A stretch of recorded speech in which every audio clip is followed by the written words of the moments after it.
Hi guys, so this is my afternoon routine slash night routine. Kakatapos ko lang kumain ng merienda and kukuha lang ako ng malamig na tubig sa baba.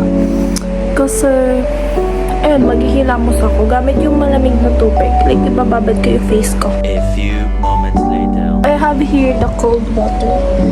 Ayan. Guys might wonder bakit malamig na tubig yung ginagamit ko pang sa face ko.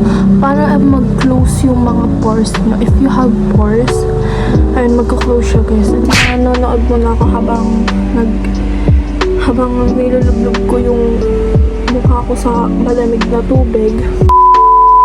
So guys, papatuyin ko na lang to. Last na dip ko na to dun sa malamig na tubig kasi medyo hindi na siya malamig. So papatuyuin ko na lang to.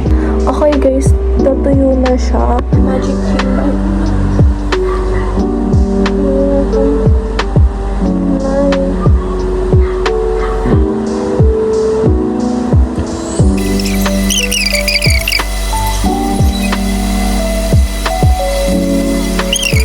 Tagal-tagal ko na glutathione siya and then collagen extract, vitamins B3, E and C. Good for your skin to.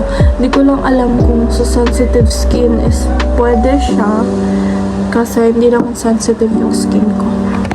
And then after, oh my gosh, against the light ako pero okay lang yan. Wow! Maglalagay na ako. Unti na lang to kasi dati, last year, ginagamit ko talaga siya ng bongga. So, ayun. Ito yung nilalagay ko sa umaga. Ito yung ina-apply ko tuwing gabi. Hi guys! So, ngayon, 6:40 na ng gabi. And then, kumain na ako ng chicken. Pinapak ko lang yung chicken kasi nga, nagbabawas na ako ngayon. Magsusulat muna ako ng script namin kasi bukas is may reporting kami. So, yun.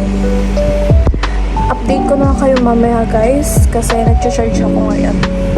So, dito ko na lang isusulat yung script ko since onti lang naman yung lines ko. So, wait lang guys. A few moments later.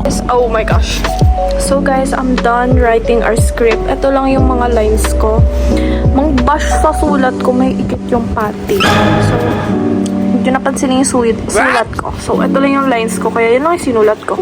So, after nun, siguro, mag-advance reading mo. Hindi, wag na mag-advance reading. Hindi ka naman talaga nag-advance reading. Siguro titignan ko lang muna yung topic namin sa MAPE. Kasi bukas, magre-lesson na kami sa MAPE. Dalawa yung lesson namin sa MAPE. So, titignan ko yun.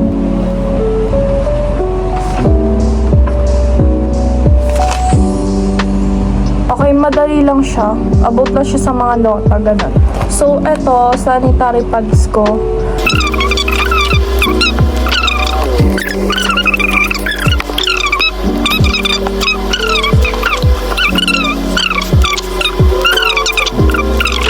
So, yun, magpe-prepare lang ako, guys. So, dito ko kukuha ng mga kailangan ko, guys. Of course, unang-una kailangan ko ng salamin. Galing to sa teacher namin. Ayan. Pwede siyang ganyan. Next is itong lip gloss. Blush from Shiglam. And then highlighter and contour. Powder contour from Shawil. Lamog na siya. Ilang years na kasi to sa akin. Mascara from Sales Lady. Baby cushion from Sales Lady ulit. Ito lang. Para hindi siya masyadong heavy.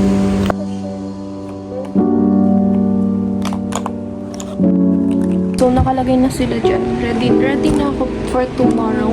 Okay, for the skincare. Bago yan is mag-half bath before mag-skincare. Hi guys, so kakatapos ko lang. And then, itatali ko lang yung buhok ko. Hindi muna tayo mag-reclaimas today. But, gagamitin ko na to. Yes. Kahit wala akong toner. For after toner dapat to. Pero, okay na din kasi matutulog ako sa apply ko to. Ito na lang. Ito na dito ko sa salamin. Kasi, hindi naman ako makikita dyan. Ang taas na salamin ko. So, ito na lang.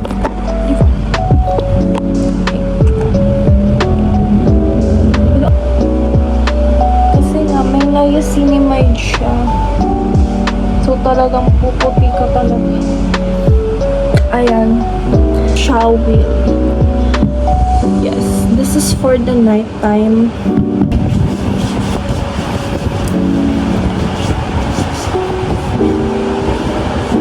Next is hand cream. So, yun lang yung night routine ko, guys. And after nato, magpapaantok na ako. Bukas may pasok na kami tomorrow. Ngayon kasi wala kaming pasok kasi nga, kanina wala kaming pasok kasi may parent orientation. So, ayun. Kaya, cancel yung pasok namin. Guys, matutulog na din akong nakatali kasi para bukas is hindi gaano buhol-buhol yung hair ko. So, yun lang guys. Bye! See you on my next vlog!